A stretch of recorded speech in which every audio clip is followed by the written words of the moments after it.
Welcome, everybody. New edition of Dinner Plus Drinks, and we have two very special guests lined up today. We have John and Kristy Biak from just north of Memphis BBQ. It's a little early on a Monday morning as recording this. You guys bright and bushy-tailed. How are you guys doing? Doing great. We're glad to be here. Wonderful. Yeah. I suppose it's not super early compared to some of the cook days you guys have to do at competitions, right? Exactly. Our days start pretty darn early, usually between 4 and 5 a.m., so this is, I actually slept until about 10 after 7, so it wasn't too bad. This is midday. Right, exactly, Bridget. That's right. We have young kids, so we're up pretty early. Mm-hmm. Yeah, you know how that is. We're doing this interview the week that I was hoping I'd see you guys in person at Elkhorn Rib Fest. But unfortunately, due to COVID this year, it's been canceled. And instead of talking in person, we thought it would be awesome to talk to you guys remotely, record this, and talk to people a little bit about what just north of Memphis BBQ is, share some of your stories from the road. You were telling us one before we started recording that was pretty funny and also really cool. And then just share some barbecue tips, too. So could we start off by you guys just telling us what just north of Memphis BBQ is? Sure. You want me to take that one? So just north of Memphis, Kristy and I, you've literally met the whole company now. We're a small family-owned business. We've been in business for a good 20 plus years, and we would tell you that our business is kind of three components to it. Number one, the reason you and I met Nick a few years ago is because we were in Elkhorn, Wisconsin at the Rib Fest there. And we, first of all, are a national barbecue team. For the last 15, 16 years, Kristy and I have crisscrossed the country, literally from coast to coast, north, south, east, west. And we have competed in barbecue at some of the country's largest and most prestigious barbecue events, festivals, so forth. And that's our first component. The second component is back here home, just north of Memphis here in Minnesota.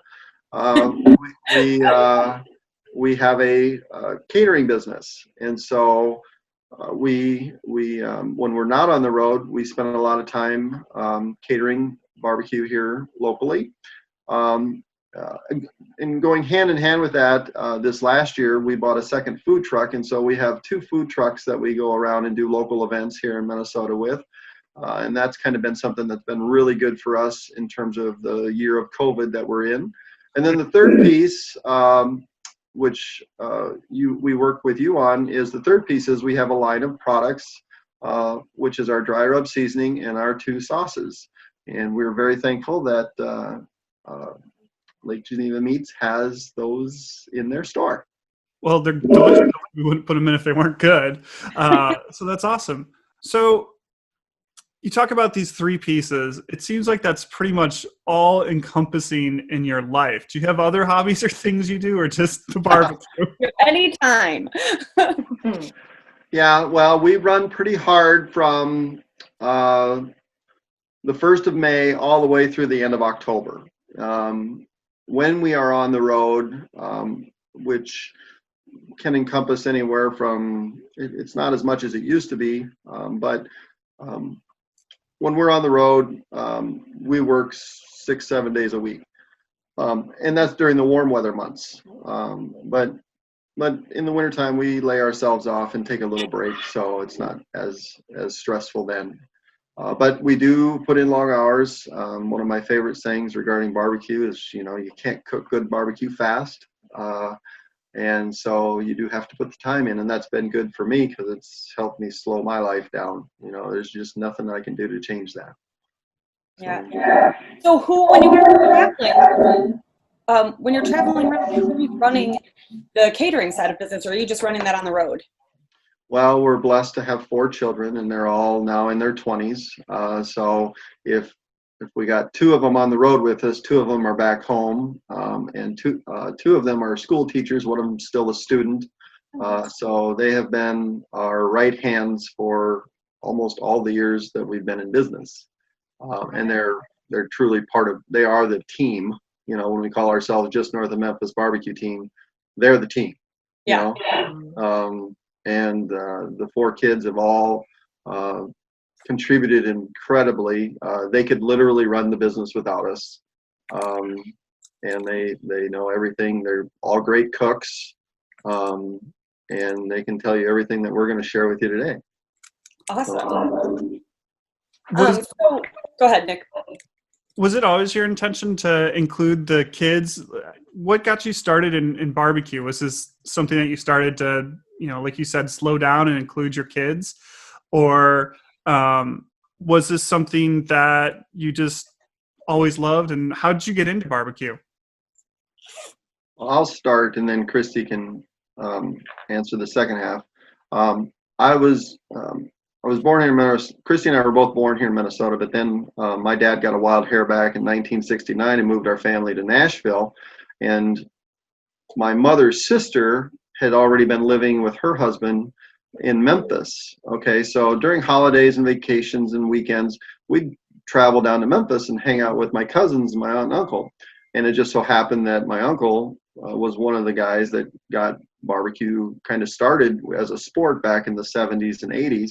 And I remember growing up as a young kid in elementary school, we'd go down to Memphis from Nashville to visit them, and he'd be cooking on the back patio, and that's kind of where I got my first introduction.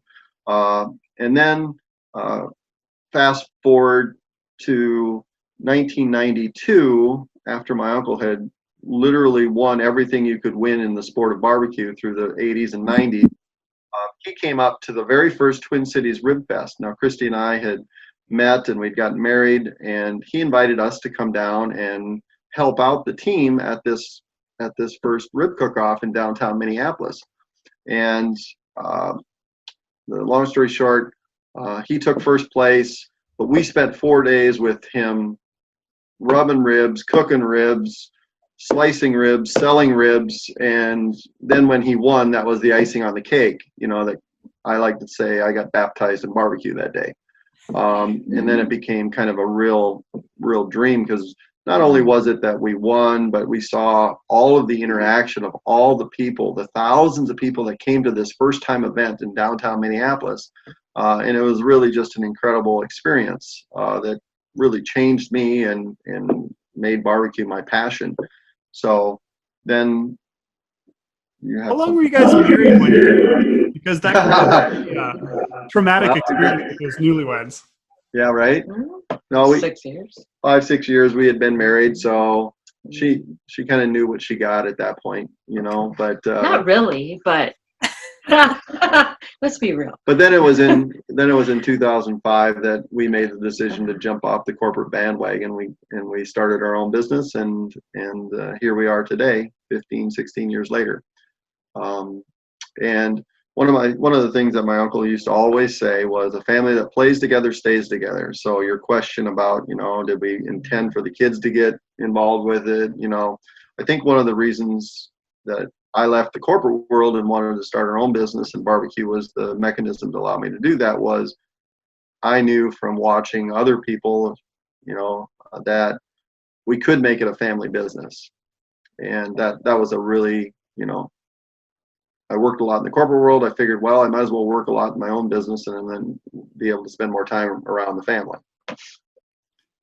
Sounds like a pretty good trade-off. It was great. It's been great. So people that are maybe new to this, like I've only been to Rib Fest in Elkhorn once. I didn't live back here. I kind of heard about it. Someone said, hey, let's check it out. I expected like pop-up tents with some people like schlepping ribs. So for people who aren't have never been to this, can you explain barbecue competitions a little?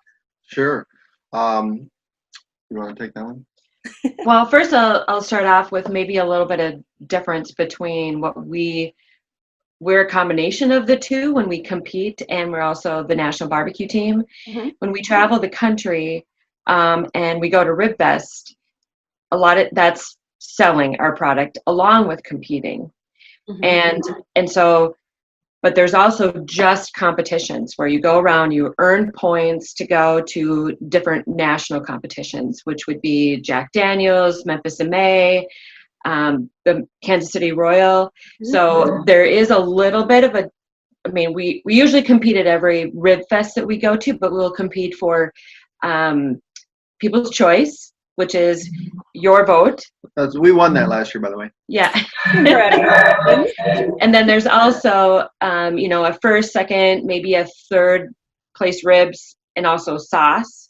But they also we sometimes turn in chicken, beef, and, another pork sandwich or something too. But there is a little bit of separation when it comes to really competing and earning points to go to a national competition than other local events where we come to and those kinds of things, which means a lot to us as well.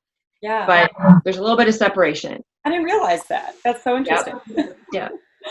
And you can add to that. I don't know. So Elkhorn is when we were there last year, of all the events we did across the country, that in its 5th year, I think it was last year, maybe it was its 4th year, but anyway, it has become our second biggest, largest event in the country.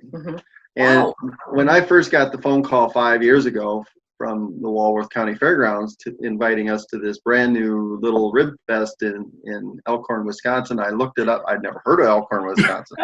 I looked it up. It's a little gem. In a little town of 10,000. We're normally going to Boston and Kansas City and Memphis and big cities, right? Where there's lots of people. We're like, okay, this is kind of crazy. But I mean, there's one of the things that intrigued us was, they told us, well, this is Wisconsin's largest county fair, And so anyway, it has become one of the best barbecue events in the country, and we sure hope that it can continue in years to come. But they're great hosts. The customers and the people that come are awesome. There's no reason not to come. There are no barriers to it. And then one of the things that we get to do and have done over the last 15 years, and we talked about our kids a little bit, but we also have lots of extended family that we've developed over the last 15 years all over the country. Every place we go to, typically what we'll do is we'll put out an ad on Craigslist or something like that, inviting other people to come and join our team for the weekend. Okay. And there'll be some barbecue fanatics or some people that, we meet, and they've become family year after year. They come in, they spend the weekend with us cooking barbecue. And so that's been a huge thing. And then the second part of that is, as you mentioned, Bridget, you expected maybe to see some pop-up tents with some guys and gals flipping ribs on grills. And that's not what you saw at all. You saw these national barbecue teams with these, $100,000 rigs. Yeah. Cranking out hundreds and thousands or hundreds of ribs a day, And so our universe is not. Kristy just said, we work in a very, very small universe. There are not a lot of national barbecue teams out there. It's as you mentioned in one of the questions, it's pretty insane. When we go into an event for a 4-day weekend, or a 5-day weekend, like in Elkhorn, we start with setting up and then start prepping all the food. And then we're basically on our feet for 12 to 15 hours a day for 4 days straight.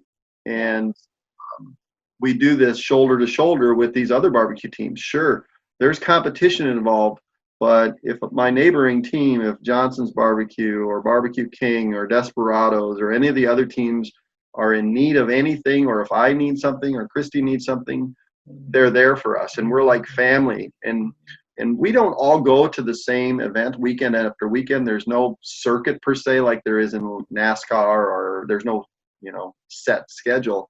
But, we're all such, first of all, we're all small business people. So we're all in the same boat together, and we're all there for each other. And we've become close friends, if not family, over all these years that we've been traveling and crisscrossing the country, competing against one another, Yeah. So, What is all on the menu typically at on your rig or at something like this? What do you get judged on? What items do you make, and then how do you judge how good barbecue is? Is it just, I like this? I did. We had like a sponsored judging thing last year at Rib Fest. And there's the, like American Barbecue Society rules. There's Is This Yummy rules. There's I like sweet ketchupy sauce rules. What are all the items you make, and how are those judged? Generally, as you mentioned, there's and for people that want to get involved in barbecue, as Kristy mentioned, you can do it on the local level, the state level, the national level, and there are all these groups and associations, societies that you can get involved with at whatever level you choose, as you just mentioned a few of them, that have their own set of rules. And they don't vary too much. The three basic rules in barbecue for judging and scoring is taste, tenderness, and appearance. Okay? And that's generally how our barbecue is judged.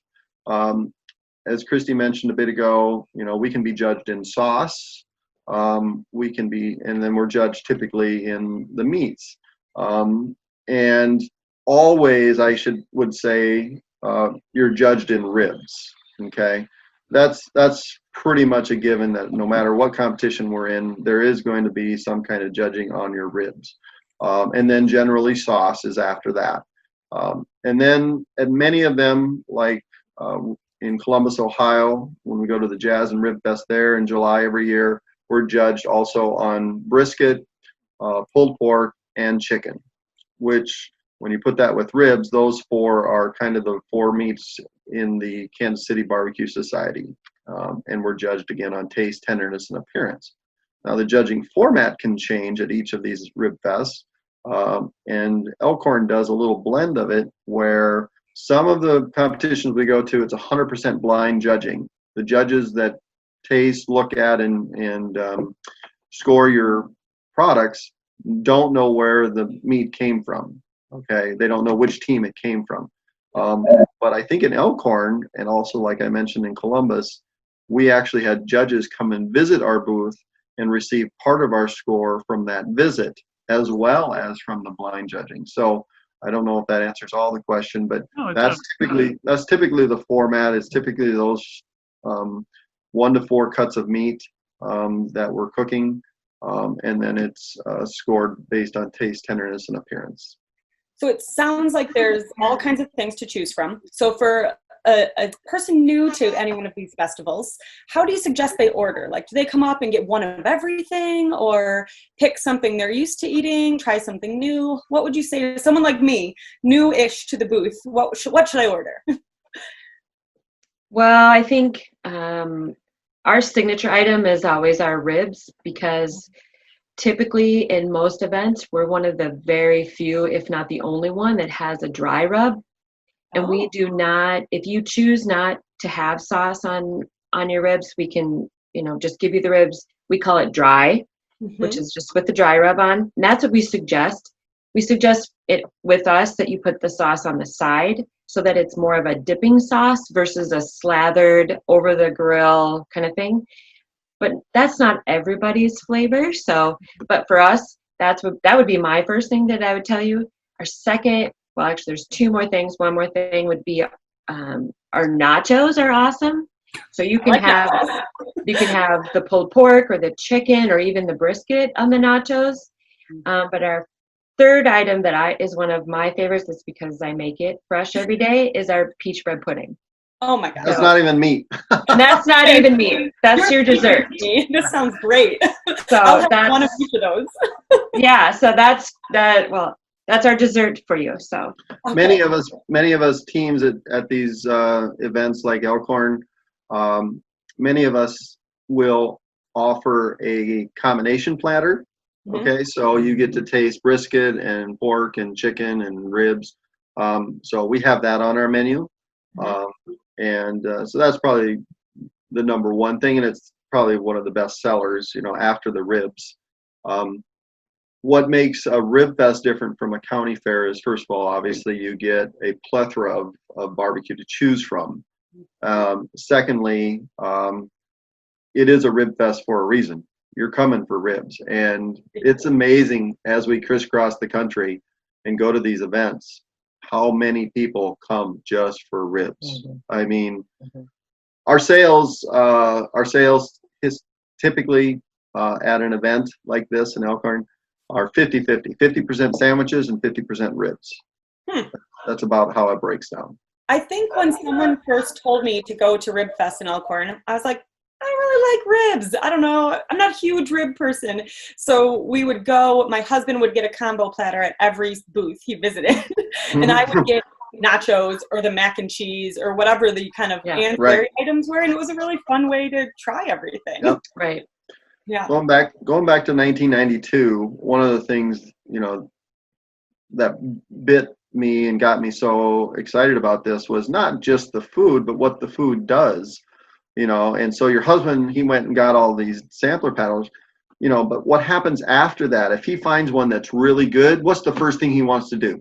He wants to tell somebody about it, right? Yeah. So you have this, you have this automatic reaction in us human beings that once we find something really good, we want to share it with people. Yeah. And so what that does, and there's theories out there that barbecue is an opportunity to bring world peace. But and it's not that we don't subscribe to that, but people I think first of all have even if they don't know how to cook barbecue, they have an underlying idea of what it takes to cook barbecue. Right. And it's not just like frying hamburgers. Yeah. There's a lot more that goes into it. And so I think people appreciate that. That's first. And then if they find something that's really good, then they want to share it with people. And then all of a sudden you create these bonds that never would have happened, and that's what we see happening at these events. So they're as much about going for the food as they are about maybe the opportunity to share something with somebody that you may or may not know. Yeah. So you mentioned you guys do dry rubs on the ribs, Kristy. Mm-hmm. Is that kind of your calling card? What sets you guys apart? You guys have won a ton of awards. Always have a long line at Rib Fest, which is generally a good sign. What's kind of your calling card other than that? How do you cook the ribs that's, different, or what makes you say like, this is what we do and we're proud of it? Well, here's how we explain it to people. Kristy already touched on the dry rub seasoning, and that is a family recipe that's been in our family for over 60 years, developed by our aunt and uncle down in Memphis. And then the second piece, Nick, is I know when you came to the booth, I was really proud to be able to show you the smokers that we use. It's awesome. And those smokers are extremely unique. They're very rare, but most importantly, they were invented and built by my uncle. And a lot of people have seen them. They can check them out. There's probably some video on our Facebook page and out on YouTube of how these ribs cook in these smokers. But what makes it unique is we hang the meat vertically versus laying it horizontally on a grill. And then it's on a vertical carousel and it goes around for hours and hours and hours while it's smoking. And that gives the meat a different texture and tenderness. And literally, as we describe to people when we're showing them these smokers that my uncle built, they literally will self-baste in the smoker while they're cooking. And between the dry rub and the design and the way that the smokers work, that's what makes us. Both the dry rub and the smokers came from Memphis. The only thing not Memphis about just north of Memphis barbecue is John and Kristy, because we're from Minnesota. So we have no problem, and we get a lot of people that come up to us. Oh, how far from Memphis are you guys? I'm from, I'm from Martinsville or, wherever. And we're like, well, we're a little farther north than that, and then once they find out we're from Minnesota, everybody chuckles, but I like to say that we live closer to the Mississippi River here in little old Annandale, Minnesota than my aunt does down in Memphis. Yeah.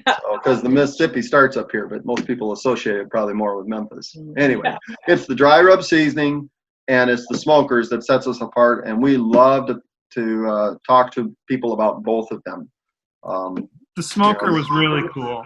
When people ask me like what the difference between what we can do in our huge smokehouses at the store versus what they can do at home, it's control and space. And a lot of what we do, we'll cook ribs sometimes for places, and it's the same thing where they hang vertically.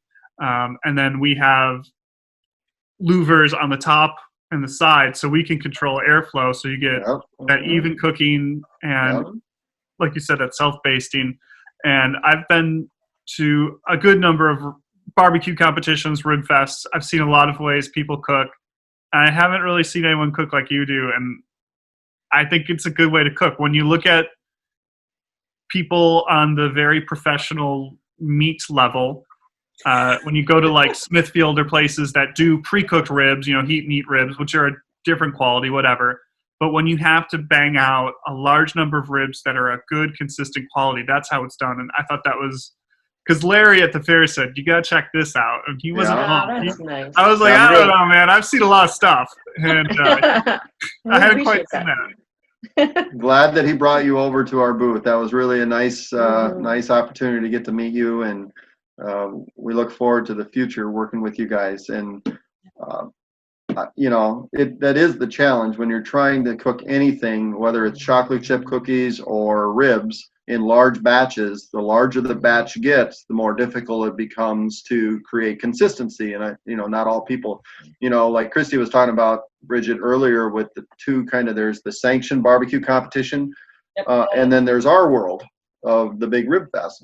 Well, in the sanctioned competition, Tuffy Stone, the world champion, he's cooking 6 racks of ribs, maybe 20 at the most. Yeah. Well, when we went out to the best of the in Elkhorn, we cooked close to 3,000 racks of ribs that weekend. We were going to ask that. You try to make every one of those the same. And we're just lucky to have these smokers that my uncle invented, to help us do that. So that's part of the reason it's a sport, but it's been a lot of fun. I love the challenge. I can't cook anything consistently, 5 things, more or less 3,000. So you talked about being on your feet all day at these festivals. Do you get any time to go out and enjoy parts of the festivals, or is it really just about kind of enjoying the time with your neighbor competitors, like you said?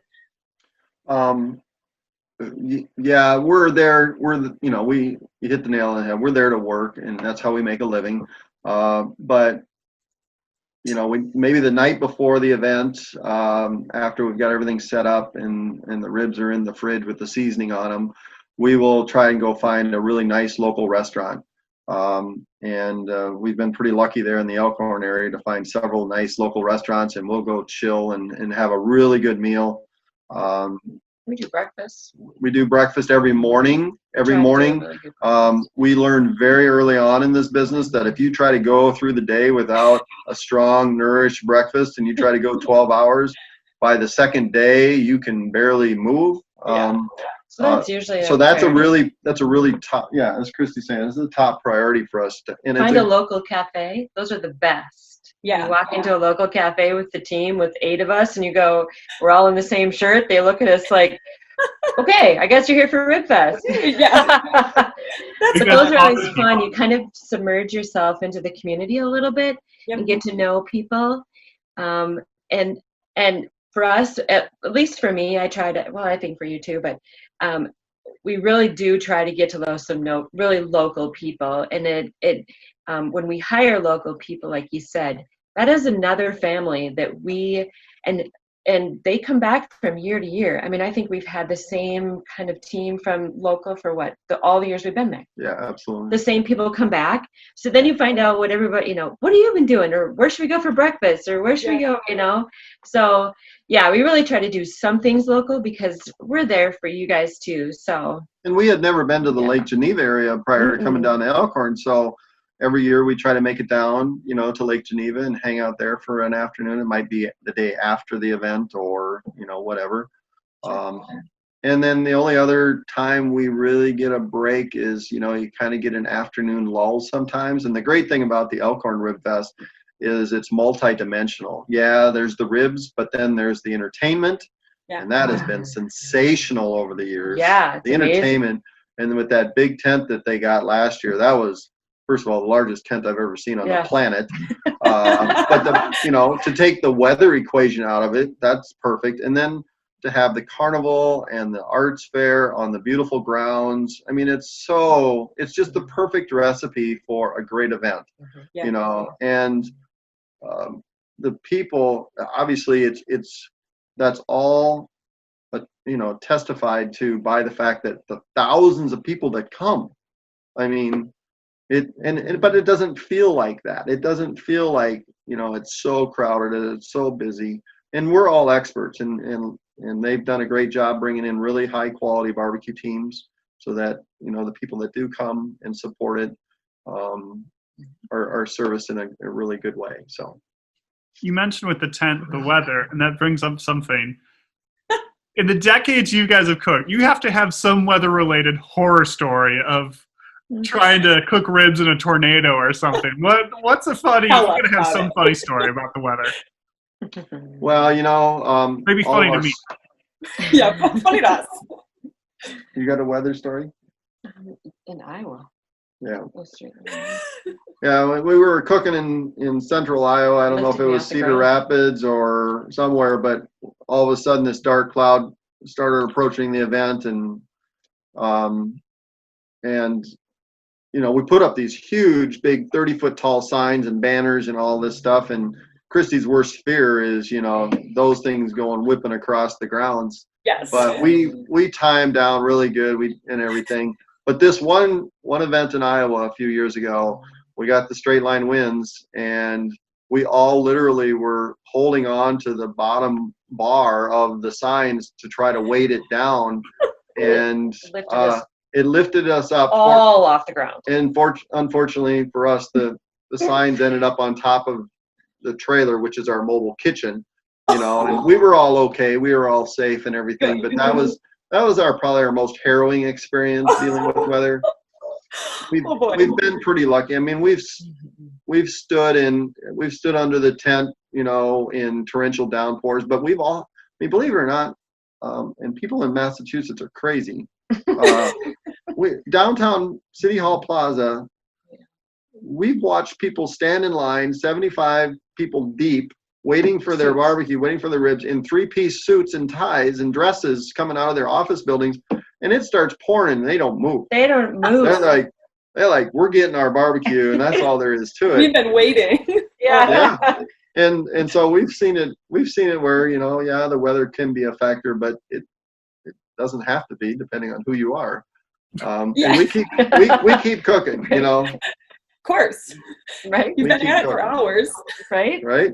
So I've done a million events in my life. And so when I went to RibFest, I'm, of course, thinking through the logistics immediately, because I just want to know these nerdy things. So these huge trusses with the banners, do you guys set those up, or do the grounds set that up? No, we typically do. Like, you're setting up your own huge trusses, the 30 Every feet. one of us. Yeah. Yep. So you really do it all. Yeah. And I think, you know, that was the selling point when I heard that, you know, Elkhorn and Walworth County Fairgrounds was the site of the state's largest county fair. I knew intuitively that they knew logistics, and logistics win the war, if you will, and they're key to putting on a successful event. So if they knew how to set up these large, you know, fairs and events there on the fairgrounds, that checks off one big box at the very top of the list on whether these people know what they're doing or not, because, you know, giving the customer access to you is the most important thing. You know, if they can't find you, if it's hard to get to you, or if it just doesn't flow right, you know, it doesn't work, period. End of story. You might as well just not even go. But that was probably the key point as to why we took a chance on going to that first year RibFest, you know, 5-6 years ago in Elkhorn, is that they knew what they were doing, and had been doing it for close to 100 years already. So, but you're right. I mean, we do set up everything ourselves. You know, we come in with these big rigs. Most of the teams have 3 to 4 trucks.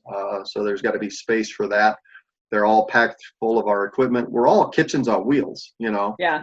Kristy typically runs the front of the house. I run the back of the house. That's how we divide our responsibilities up, you know. So she takes care of once the food comes out of the kitchen, you know, it's hers to get to the customer and make sure that everything is the way it should be. So And you mentioned employing kind of, these different families across the country. How many people will work your booth throughout the weekend? Yeah, kind of depends on the size of the event, but in an example like Elkhorn, because it's grown so well, we probably are up to at an average any given day 12 to 13 people on the team. And usually our goal is to bring about half of those along with us. So that's, Kristy and I and a couple of our kids and maybe a girlfriend or whatever, not my girlfriend, one of their girlfriends. That's good. Yeah. You're good. Yeah. Good. Yeah. And then we, like Kristy keeps saying, we have been fortunate to develop family and friends locally that want to come hang out with us, and we have a great time doing it. When you're cooking, you said you're always happy to talk to people, customers. Do you get just bombarded with like barbecue nerds? Do people bring you their products? I do our wine and beer buying and a lot of sausage recipes, so I get the joy of a lot of people bringing me homemade wines to try. A lot of people bringing me their sausage ideas, some of which are very good and some of which are very amateur. Happy to try. Right. What's that like for you guys? I'd say it's very similar to your experience, and it makes me chuckle when you say that, because if we could have a whole separate pantry in our home for all the sauces and seasonings that people have brought us over the years. But they are so proud of them. So you had to. I mean, and some of them are really good. Absolutely. Well, I think in Elkhorn, don't we have a chef that used to come by and bring us food? Yep. So during these rib fests and things, we're living. It's usually summertime, of course, and we're around meat all the time. So we become a little bit vegetarian for a while.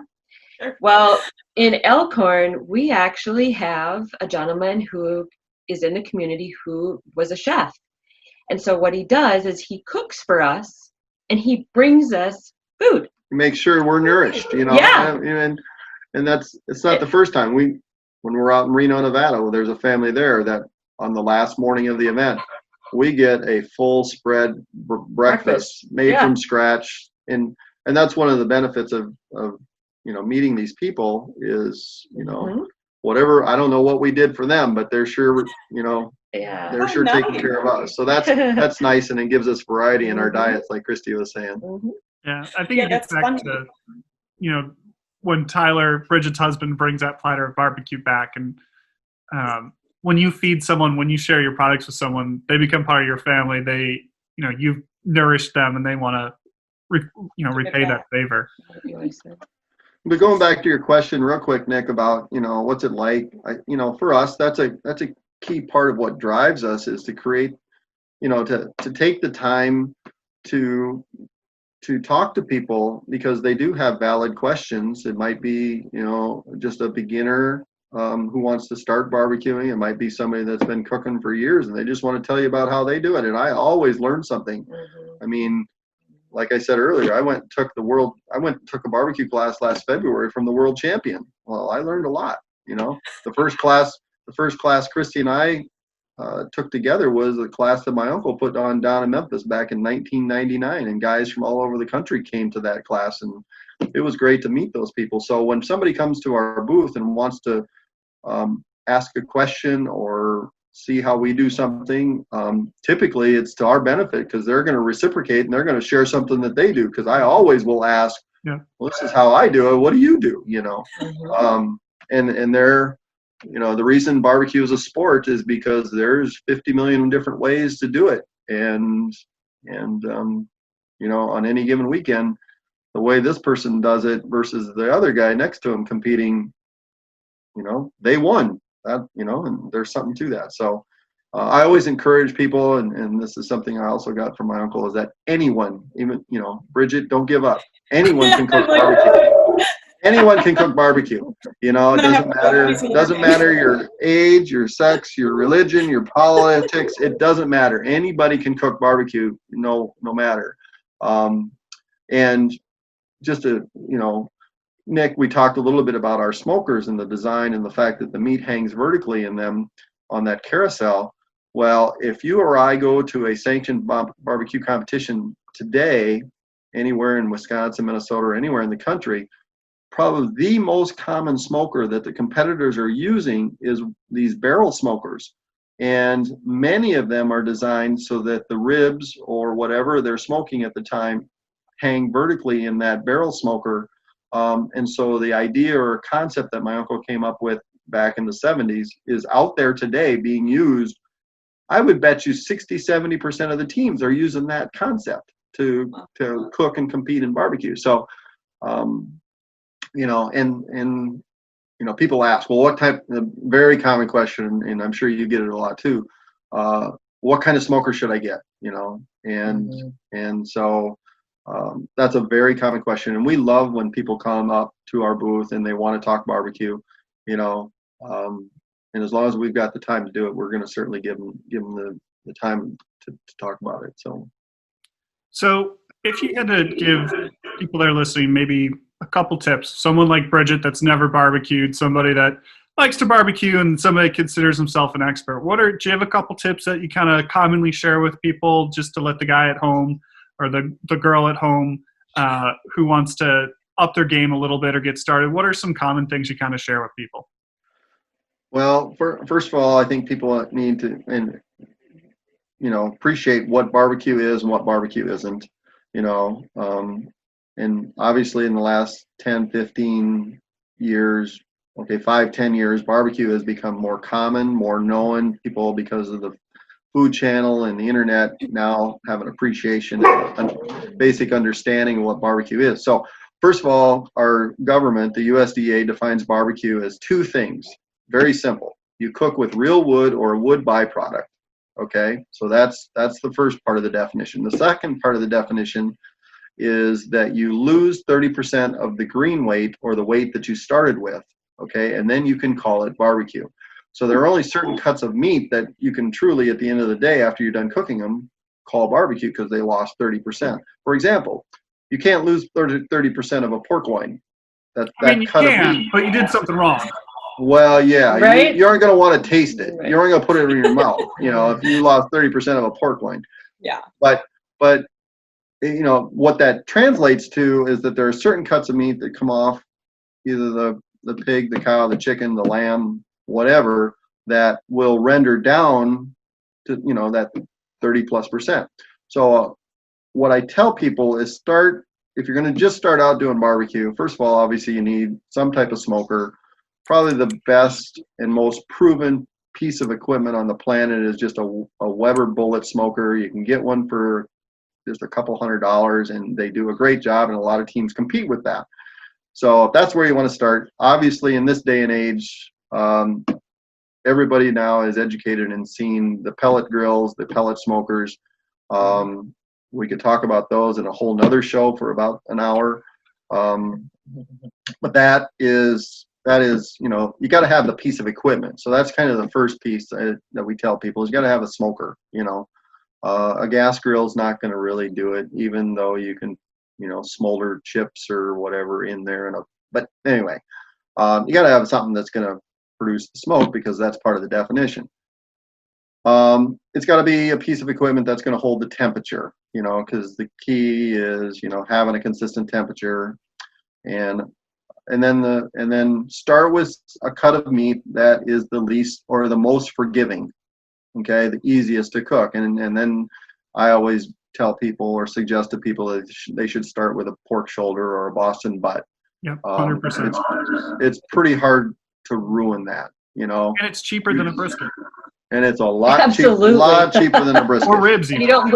Yeah. Right. Yeah. So those are the two things. Is, you know, you got to have a decent piece of equipment.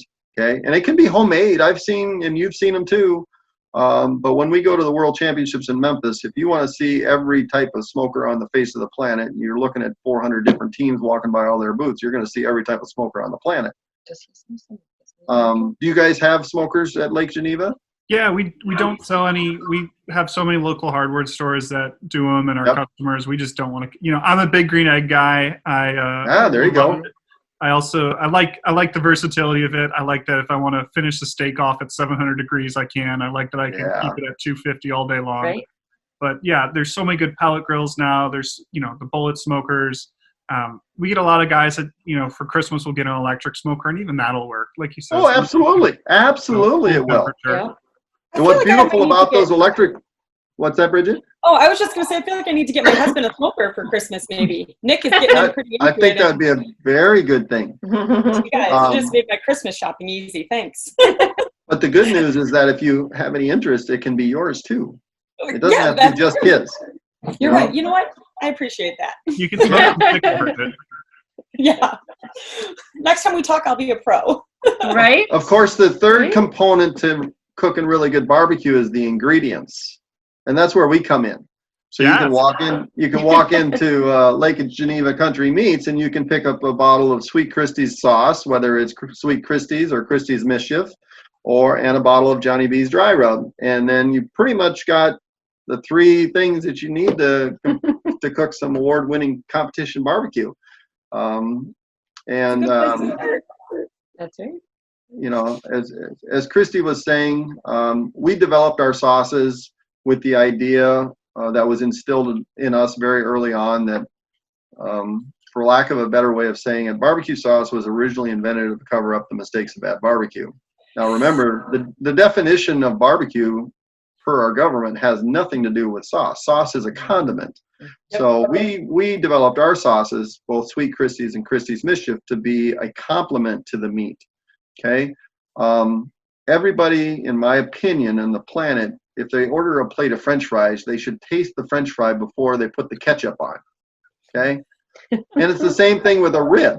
You should taste the rib before you douse it with sauce. Yeah. We want you to taste the flavor of the meat. We didn't spend 5-6 hours smoking it so you could cover up with sauce and not taste the smoke. Right. What's the point? So, I love that you serve it with like a dipping sauce on the side. That's how I prefer to. I prefer to dip. So I love that. Yeah.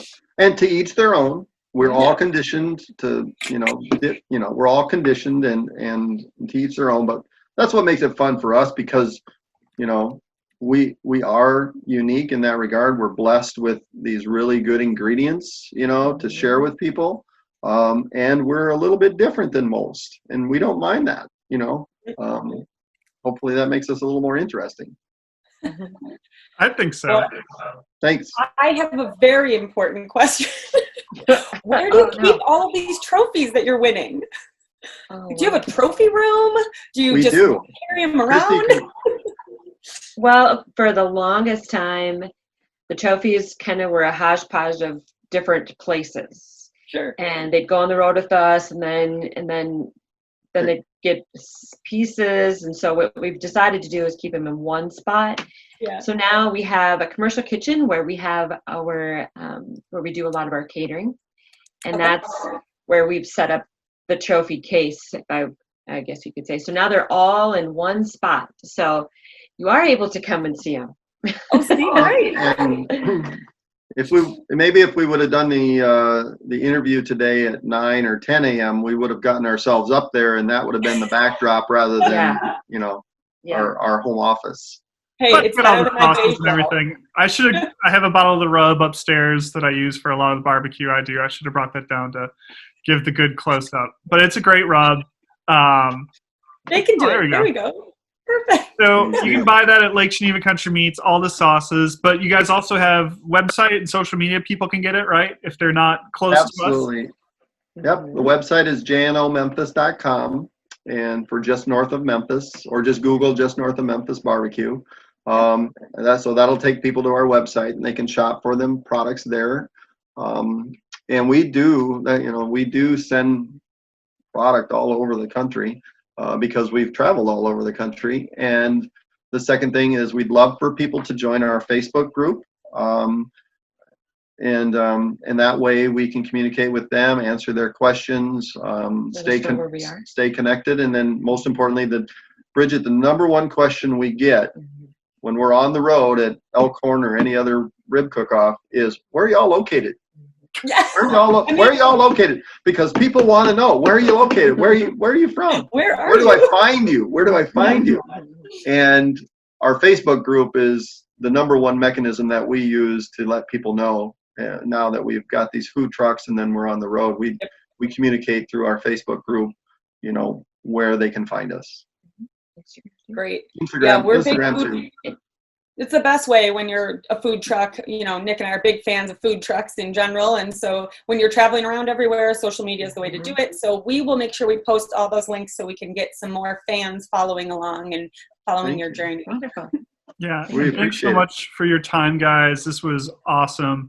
Hopefully maybe we'll make a trip up to one of your food truck things. We come up that way every once in a while. And otherwise, hopefully we see you at a Rib Fest soon, and that gets back on the table, right?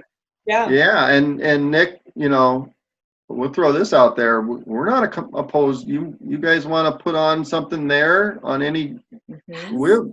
You're less than 8 hours from us, so I mean it's less than a day's drive for us to get down to you guys, and we'd be there in a heartbeat. We have lots of friends and family in the Lake Geneva Elkhorn area, and we'd be even open to doing something this fall yet. Well, let's we will talk about that. Yeah, let's wrap up this interview part of it and let's get down to business. All right. So thanks for listening. Thanks for watching. If you're listening, you can watch us on YouTube, see all of our faces. dinnerplusdrinks.com will have all of the links in the show notes and on there.